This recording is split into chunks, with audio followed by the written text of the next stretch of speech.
नमस्कार दोस्तों, आप सभी का एक बार फिर से स्वागत है आपके अपने YouTube channel CG job education में। सभी को बहुत-बहुत गुड इवनिंग, जय श्री राम। तो आज अपन एक नया चैप्टर स्टार्ट करेंगे। पिछले अध्याय में हमने जो चैप्टर पढ़ाया था उसको पूरा कवर करा दिया है, ठीक है? जितने भी समीकरण है, रैखिक समीकरण उनको पूरा करा दिया है। आज हम एक नया चैप्टर स्टार्ट करेंगे, समांतर श्रेणी, ठीक है? समांतर श्रेणी और गुणोत्तर श्रेणी है, तो इसमें अपन सबसे पहला पार्ट यानी समांतर श्रेणी के बारे में पढ़ेंगे, अर्थमेटिक प्रोग्रेशन, ठीक है। आइए जानते हैं समांतर श्रेणी क्या होती है और किस तरीके से क्वेश्चन जो है एग्जाम में आप लोग के बन सकते हैं। चलिएगा स्टार्ट करते हैं। सभी लोग जुड़ जाइएगा और हमारे सेशन को लाइक और शेयर जरूर करिएगा। चलिए दोस्तों देखिएगा, यहाँ से समांतर श्रेणी के बारे में हम लोग जानते हैं, ठीक है। तो समांतर श्रेणी सबसे पहले हम जान लेते हैं कि क्या होता है, ठीक है। जैसे कोई एक एग्जांपल लेते हैं अपन, जैसे 5 है, 11 है, 17 है और ये 23 है, ठीक है। ये समांतर श्रेणी में है। तो समांतर श्रेणी में जब रहता है तो इसका जो फर्स्ट टर्म होता है ना, प्रथम पद, उसको अपन ए से डिनोट करते हैं, ठीक है। जो फर्स्ट टर्म होता है प्रथम पद, इसको अपन किससे डिनोट करते हैं? ए से डिनोट करते हैं। तो देख लीजिए यहाँ पे क्या है, 5 है, ठीक है। इसी तरीके से सर्वांतर आता है, ठीक है, सर्वांतर आता है। सर्वांतर को कैसे निकालते हैं अपन? द्वितीय पद में प्रथम पद को घटा करके, ठीक है। प्रत्येक का अगर आप इसमें से इसमें घटाएंगे तो भी सर्वांतर मिल जाएगा, इसमें से इसमें घटाएंगे तो भी आपको सर्वांतर जो है मिल जाएगा। इसको अपन पदांतर भी कहते हैं, ठीक है। डी से डिनोट करते हैं इसको। तो सर्वांतर डी बराबर क्या हो जाएगा? प्रथम द्वितीय पद में प्रथम पद को घटाएंगे, है ना। द्वितीय पद में क्या करेंगे? प्रथम पद को घटाएंगे। या आप इसको ऐसे भी लिख सकते हैं, तृतीय पद में द्वितीय पद को घटाएंगे तो दोनों का मान जो है सेम आएगा, ठीक है दोस्तों। देखिए यहाँ से 11 में अपन 5 घटाते हैं तो कितना आएगा? यहाँ से 11 में 5 घटाने से हमारा कितना आएगा? 4 आएगा, सॉरी 6 आएगा, ठीक है। 11 में 5 घटा देंगे कितना आ जाएगा? 6 आ जाएगा। इस तरीके से 17 में 11 भी अगर हम घटाते हैं तो भी हमारा कितना आता है? 6 आता है, ठीक है। तो सर्वांतर हम इस तरीके से निकालते हैं, द्वितीय पद में प्रथम पद को घटा करके, ठीक है। और ये सीरीज जो है कैसा है? समांतर श्रेणी में है, ठीक है दोस्तों। तो समांतर श्रेणी में आपको दो टर्म्स पता चल गई, एक तो पहला पद आपको जानना जरूरी है, दूसरा आपको जानना जरूरी है सर्वांतर इसका कैसा है, सर्वांतर कैसे निकालते हैं इसके बारे में मैंने बता दिया। चलिए आपको अब जो है अपन फॉर्मूले की तरफ बढ़ते हैं, ठीक है। पहला फॉर्मूला इसका आता है टी एन, यानी एनवा पद निकालना, ठीक है। टी एन यहाँ पे है हमारा एनवा पद। तो एनवा पद हम कैसे निकालते हैं? अगर हमको प्रथम पद पता है उस श्रेणी का, ठीक है, अगर उस श्रेणी का हमको प्रथम पद पता है तो हम क्या करेंगे? इस फॉर्मूले का यूज करेंगे, a plus n minus one into d. यहाँ पे a क्या है? हमारा प्रथम पद है। n क्या है? पदों की संख्या है ना। कितने पद हमको पूछे गए हैं उनकी संख्या है। d का है सर्वांतर है, सर्वांतर कैसे निकालते हैं अभी मैंने बताया, ठीक है। tn क्या है? nवा पद, यानी कितना पद जो है हमको फाइंड आउट करनी है, ठीक है। ये हो गया nवा पद निकालने का फॉर्मूला। अब आइए जानते हैं पदों की संख्या हम किस तरीके से निकालते हैं। मान लीजिए कभी जो है पदों की संख्या पूछ दी जाए, उस कंडीशन में आप क्या करेंगे? जो भी nवा पद है उसको प्रथम पद के साथ माइनस करके सर्वांतर को भाग कर देंगे और प्लस वन जो है जोड़ देंगे, तो हमारा nवा पद जो है हमारा n पदों की संख्या जो है क्या हो जाएगी? मिल जाएगी, ठीक है। या हम दूसरा कंडीशन भी अप्लाई कर सकते हैं, अगर हमको अंतिम पद पता है और प्रथम पद पता है और सर्वांतर पता है तो अंतिम पद में प्रथम पद को माइनस करेंगे और सर्वांतर से भाग दे देंगे, जो भी आएगा उसके साथ अपन क्या कर देंगे? एक जोड़ देंगे, तब हमको पदों की संख्या जो है पता चल जाएगी, ठीक है। ये हो गया कुछ बेसिक फॉर्मूले, ठीक है, आपको याद रखनी है। इसी तरीके से एन पदों का योगफल का फॉर्मूला हमारा होता है एस एन बराबर n upon two, two a plus n minus one into d, ठीक है। जहाँ पे एस एन क्या है? एन पदों का योगफल है, ठीक है। अगर हमको अंतिम पद दिया हुआ है तब हम क्या फॉर्मूला यूज करेंगे पदों की योगफल निकालने के लिए? एन अपॉन टू पहला पद प्लस अंतिम पद, ठीक है। अगर हमको अंतिम पद और पहला पद दिया है तब के कंडीशन में, ठीक है गाइस। तो आप लोग ये तीन फॉर्मूले हैं, ये तीनों फॉर्मूले आप लोग जो है याद रखिएगा। इसी पर आधारित जो है अपन आगे क्वेश्चन बनाएंगे। ठीक है, सबको समझ में आ गया? चलिएगा, अब मैं आगे बढ़ता हूँ। आप लोग इसको एक बार नोट कर लीजिएगा या स्क्रीनशॉट ले लीजिएगा, ठीक है, ताकि आपको जो है सूत्र को याद रखने में आसानी हो। ठीक है, इसको स्क्रीनशॉट ले लीजिएगा एक बार। चलिए, अब आगे बढ़ते हैं अपन क्वेश्चन नंबर ने पहले की तरफ। देखिएगा कैसे कैसे क्वेश्चन आपको पूछे जाते हैं, इसके बारे में अपन चर्चा करें। देखिए, क्वेश्चन नंबर पहला आप लोग की स्क्रीन में दिख रहा होगा। क्या बोला है क्वेश्चन, एक बार पढ़ लेते हैं।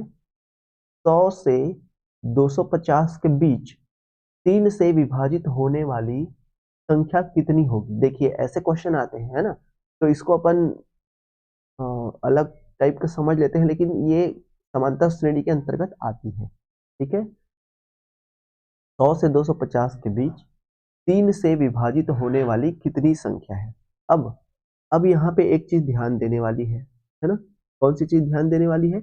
आपको ये समझना है कि 100 से 250 के बीच में जो भी 3 से विभाजित होंगी संख्याएं वो कौन कौन सी होंगी, है ना भाई? सबसे पहले तो हमको यही चीज देखना है। तो चलिएगा, तो यहाँ पे मैं लिख लेता हूँ 100 और मैं लिख लेता हूँ 250, है ना, क्योंकि पहला और आखिरी हमको दिया गया है। अब 100 तो विभाजित होता नहीं है ना भाई? 100 तो विभाजित होता नहीं है, तो इसके आगे आप चलिए, क्योंकि इसके बीच का बोला है ना, तो 100 से आगे 101 ये भी नहीं होता है, 102 हाँ ये होता है। तो 102 हमारा क्या हो जाएगा? प्रथम पद हो जाएगा, यानी ए की वैल्यू हमारी हो जाएगी। ठीक है, अब इसी तरीके से दूसरा, अब 102 के बाद हमारा 105 होगा, है ना भाई? तीन तीन जोड़ते जाएंगे इसमें, इसी तरीके से ये आगे बढ़ता जाएगा। ठीक है, अब देखिए 250, है ना, 250 तो यहाँ से हमारा डिवाइड होगा नहीं 3 से, है ना, करके देखिए नहीं होगा। तो इसके पहले का यानी बीच का वैल्यू देखिए कौन सा होगा। तो 250 के पहले कौन सा आता है? 249 आता है। देखिएगा जरा, 249 होता है क्या? बिल्कुल होता है ना? तो हमारा यहाँ से पता चल गया प्रथम पद कौन सा है, 102 है, और अंतिम पद कौन सा है हमारा, 249 है। ठीक है भाई, प्रथम पद हमारा कौन सा है, 102 है, और अंतिम पद यानी एल की वैल्यू हमारा कितना है, 250 है। तो ये दो चीजें हमको यहाँ से मालूम हो गई। अब मैंने अभी जस्ट अभी जो है एक फॉर्मूला बताया था, यहाँ से देखिएगा, ये वाला है ना, ये वाला, सॉरी, ये वाला मैंने बताया था। ठीक है, अंतिम पद, अगर हमको पदों की संख्या निकालनी है तो हम क्या करेंगे, अंतिम पद में प्रथम पद को माइनस कर देंगे, बटे क्या कर देंगे, सार्वंतर कर देंगे, और उसमें एक जोड़ देंगे, तो हमारा जो है कुल पदों की संख्या जो है मिल जाती है। और यहाँ से हमको क्या करना है कि 3 से विभाजित होने वाली संख्या जो है कितनी है, यानी पदों की संख्या कितनी है, ये हमको निकालना है। तो यहाँ से हम सर्वांतर निकाल लेते हैं, है ना, सर्वांतर। तो देख लो भाई, सर्वांतर डी का मान क्या हो जाएगा, यहाँ से बोला है कि 3 से विभाजित है ना, मतलब प्रत्येक के बीच में अंतर कितने का है, 3 का है। तो कुछ नहीं करना है आपको, सर्वांतर कितना मिल गया, 3 मिल गया। अब हमको निकालना है पदों की संख्या। क्या निकालनी है अपने को, पदों की संख्या। चलिए निकाल देते हैं पदों की संख्या। ठीक है, तो अंतिम पद यानी हमारा कितना हो जाएगा, 249 माइनस प्रथम पद 102 अपॉन सार्वंतर यानी 3, प्लस क्या करेंगे, 1 करेंगे, पदों की संख्या निकल जाएगी। 249 में 102 को घटा दीजिए, कितना आएगा यहाँ से, 147। 9 में 2 घटाएंगे तो 7 आ जाएगा। ठीक है, उसके बाद ये 4 आ जाएगा, फिर 2 में घटाएंगे तो 1 आ जाएगा, बटे क्या हो जाएगा, 3 प्लस 1। जरा कर दीजिएगा इसको, तो ये हो जाएगा 3 चौक 12, 2 बज गया, 3 या 27 प्लस 1, यानी कितना हो गया, यहाँ से 50 आ गया। ठीक है, देख लीजिए बी ऑप्शन आ रहा है आपका। तो इस तरीके से अपन फाइंड आउट करेंगे। ठीक है दोस्तों, सबको समझ में आ गया क्या किए अपन?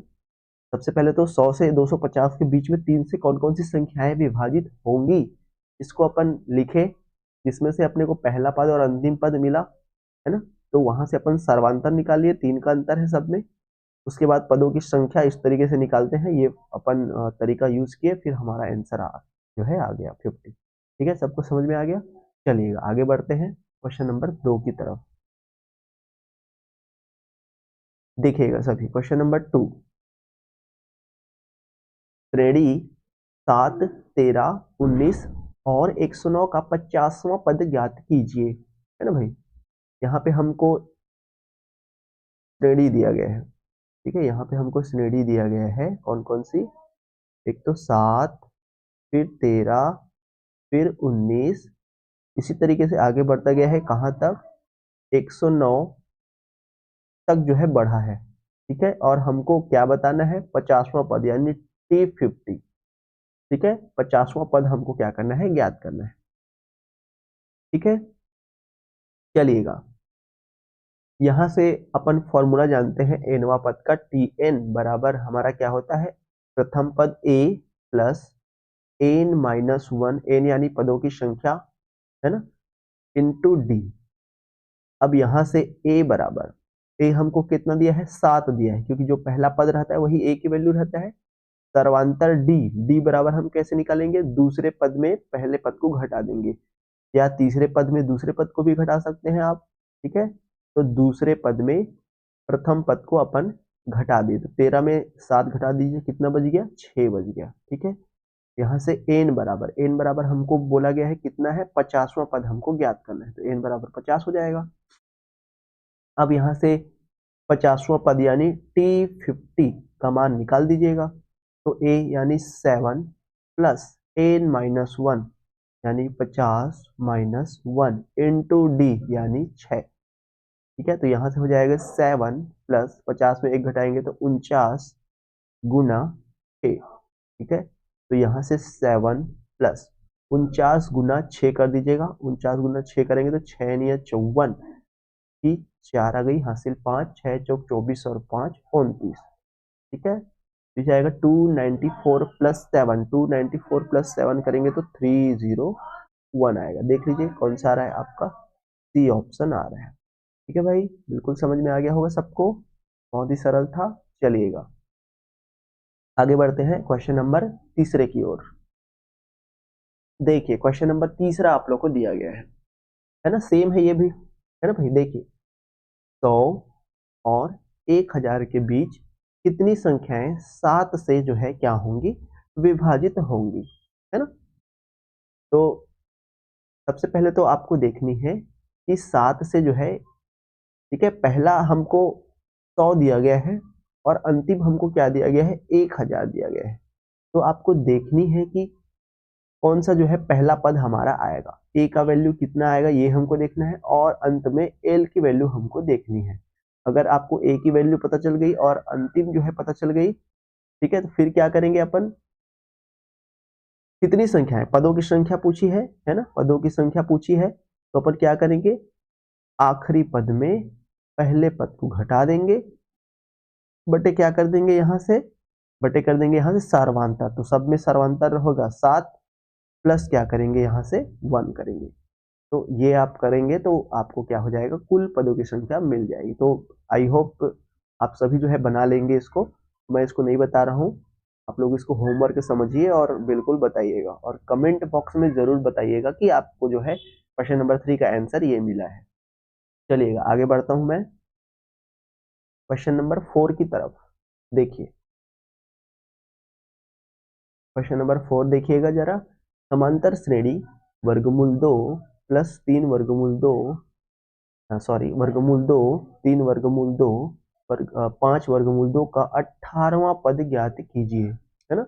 देखिए सीरीज हमको दी गई है √2 के बाद 3√2, उसके बाद दी गई है 5√2, कहाँ तक दिया गया है हमको, 18वां पद हमको क्या करना है, ज्ञात करना है ना भाई। 18वां पद हमको क्या करना है, ज्ञात करना है। तो सर्वप्रथम आपको क्या चाहिए, ए की वैल्यू, तो ए की वैल्यू जो शुरू में रहता है वो प्रथम पद हो जाएगा। सर्वांतर डी चाहिए, सर्वांतर कैसे निकालते हैं, द्वितीय पद में प्रथम पद को घटा देंगे, है ना। तो यहां से घटा देंगे तो कितना मिलेगा, 2 वर्गमूल 2, ठीक है। यहाँ पे जो गुणांक रहता है वो घटता है, ठीक है। तो कितना मिल गया अपने को, 2 वर्गमूल 2। अब यहाँ से अपने को क्या करना है, 18वां पद निकालना है। तो हम जानते हैं फॉर्मूला हमारा क्या होता है, हमारा फॉर्मूला एनवा पद का होता है a plus n minus 1 into d, ठीक है, ये फॉर्मूला होता है हमारा। अब यहाँ से a की वैल्यू हमको कितनी दी गई है, √2 दी गई है, प्लस n-1, तो n-1 यानी 18वां पद, तो n-1 यानी 18 माइनस 1 करेंगे तो 17 आएगा, 17 गुणित d, d की वैल्यू कितना है, 2√2 कर दीजिएगा। यहाँ से √2 प्लस 17 दूने 34 वर्गमूल 2। ठीक है, अब इसको जोड़ेंगे तो गुणांक जो है जुड़ता है, तो 34 यहाँ पे कुछ नहीं है मतलब 1 है, तो 34 और 1 35 हो जाएगा, 35 वर्गमूल 2। ये क्या होगा, ये 18वें पद का मान हो जाएगा। देख लीजिए कौन सा आ रहा है आपका, ऑप्शन नंबर ए। ठीक है गाइस, बिल्कुल समझ में आ गया होगा सबको। चलिएगा आगे बढ़ते हैं क्वेश्चन नंबर 5 की तरफ। देखिएगा जरा क्वेश्चन नंबर 5 सभी देखिएगा एक बार। हाँ, ये भी बहुत ही सरल है ना, 2, 7, 12 और 10वां, है ना, 2, 7, 12 का 10वां पद कौन सा होगा। डायरेक्ट बनाते हैं, चलिए इसको, है ना। डायरेक्ट कैसे बनाएंगे आप लोग, सीधा करेंगे अपने मन में। ठीक है, 10वां पद हमको निकालना है। पहला पद 2 प्लस n-1 यानी 10 माइनस 1 यानी 9, गुणित सर्वांतर क्या होगा, तो दूसरे पद में पहला पद घटा लीजिए, साथ में 2 घटाएंगे तो 5। ठीक है, डायरेक्ट करिएगा इस तरीके से आप लोग एग्जाम में, 9 पचे 45 और 2 47, देखिए डी ऑप्शन आ गया। ये ऐसे बनाएंगे आप लोग। ठीक है, एक एक स्टेप लिखना नहीं है आपको एग्जाम में, ठीक है, मन में रखना है और फटाफट जो है आंसर लाने की कोशिश करनी है, 10 सेकंड में आंसर आ जाएगा आपका। चलिएगा आगे बढ़ते हैं क्वेश्चन नंबर 6 की तरफ। देखिए क्वेश्चन नंबर 6 दिया हुआ है, एक बार क्वेश्चन पढ़ लेते हैं। के किस मान के लिए 2, 3 प्लस के और 6 समांतर श्रेणी में है। ठीक है, के मान, किस मान के लिए 2, 3 प्लस के और 6 जो है समांतर श्रेणी में है।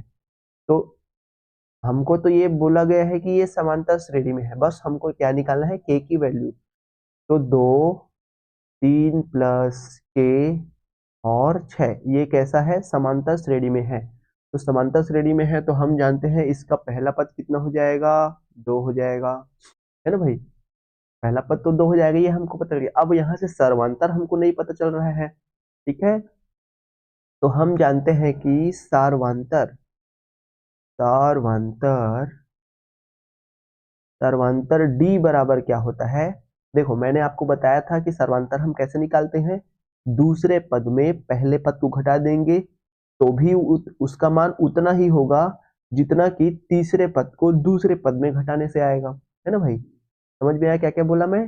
चलिए यहां से करते हैं, 3 प्लस के दिया है दूसरा पद, इसमें अपन पहला पद घटा देते हैं। इसका जो भी मान आएगा, अगर मैं उसको तीसरे पद को दूसरे पद में भी घटाता हूँ, 3 प्लस के को भी घटाता हूँ तो भी उसका वैल्यू जो है सेम आएगा। तो दोनों हमारा बराबर हो गया।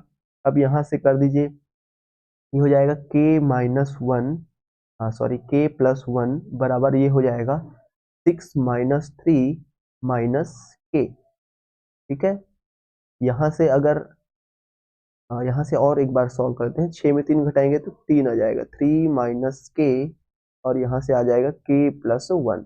के को अगर इधर लाता हूँ मैं और 1 को इधर ले जाता हूँ तो ये हो जाएगा 2k बराबर 3 माइनस 1, यानी 2k बराबर क्या हो जाएगा, 2 हो जाएगा। इसलिए k बराबर क्या हो जाएगा, 1 आ जाएगा। ठीक है, k की वैल्यू यहाँ से कितनी मिल गई, 1 मिल गई।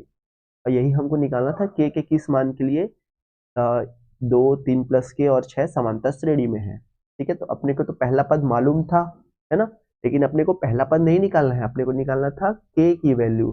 तो अपन क्या किए, हम जानते हैं सर्वांतर कैसे निकालते हैं, द्वितीय पद में पहले पद को घटा देंगे तो भी उसका जो भी वैल्यू रहेगा वो तीसरे पद को दूसरे पद में घटाने के बराबर रहेगा। तो यहाँ से अपन कंपेयर करें और हमको k की वैल्यू फाइंड आउट हो गई। ठीक है दोस्तों, सबको समझ में आ गया होगा। चलिएगा आगे बढ़ते हैं क्वेश्चन नंबर 7 की तरफ। अभी देखिएगा जरा question number 7, A B C समांतर श्रेणी में है तब, ये देखिए जस्ट अभी बनाए हैं ऐसा क्वेश्चन, है ना भाई। तो सेम है, इसको भी कैसे करेंगे, यहाँ से ए, बी और सी कैसा है हमारा, समांतर श्रेणी में है ना, कैसा है हमारा, समांतर श्रेणी में है। तो हम जानते हैं समांतर श्रेणी में सर्वांतर यानी डी का मान कैसे निकालते हैं, द्वितीय पद में पहले पद को घटा देंगे, है ना, देखिए इसमें इसको घटा देंगे तो उसका जो वैल्यू होगा वो कैसे होगा, तृतीय पद में अगर हम दूसरे को भी घटाते हैं उसके वैल्यू के बराबर होगा।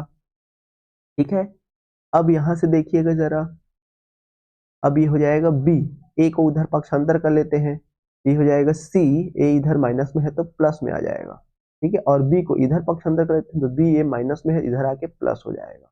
ठीक है, अब यहाँ से कितना हो गया, बी और बी को जोड़ेंगे तो 2b बराबर सी प्लस ए, या इसको अपन ए प्लस सी भी लिख सकते हैं। ठीक है, तो ये रिलेशन हमारा क्या हो रहा है, फाइंड आउट हो रहा है। देख लीजिए कौन सा आ रहा है आपका, ए बी सी डी में से कौन सा आ रहा है आपका, डी ऑप्शन आ रहा है, 2b बराबर ए प्लस सी। ठीक है, डी ऑप्शन आपका सही आ रहा है। ठीक है दोस्तों, तो आई होप कि ये जो सेशन है आपको अच्छा लगा होगा। इसी पर आधारित हम लोग कुछ और क्वेश्चंस करेंगे आगे क्लास में, जिसको मैं आपको करा दूंगा। ठीक है, तो आज के लिए बस इतना ही रखते हैं, मिलते हैं कल समांतर श्रेणी के कुछ और प्रश्नों के साथ में। ठीक है, जो कि आपके एग्जाम में आए भी हुए हैं, आप प्रीवियस ईयर भी अपन करा देंगे साथ में, और कौन कौन से इंपॉर्टेंट क्वेश्चन है वो सब भी करा देंगे। ठीक है, तो आज के लिए बस इतना ही रखते हैं, मिलते हैं कल एक नए सेशन के साथ। तब तक के लिए बहुत बहुत धन्यवाद। अगली क्लास आप लोग की मंडे को होगी। ठीक है, संडे जो है छुट्टी रहेगी। ठीक है दोस्तों, प्रैक्टिस करते रहिए, जो भी होमवर्क में दिए गए हैं उसको आप लोग जरूर बनाइए और कमेंट में जरूर बताइएगा। और जितने लोग भी जुड़े हुए हैं सभी लाइक कर दीजिएगा और अपने दोस्तों को भी शेयर कर दीजिए। धन्यवाद, गुड नाइट।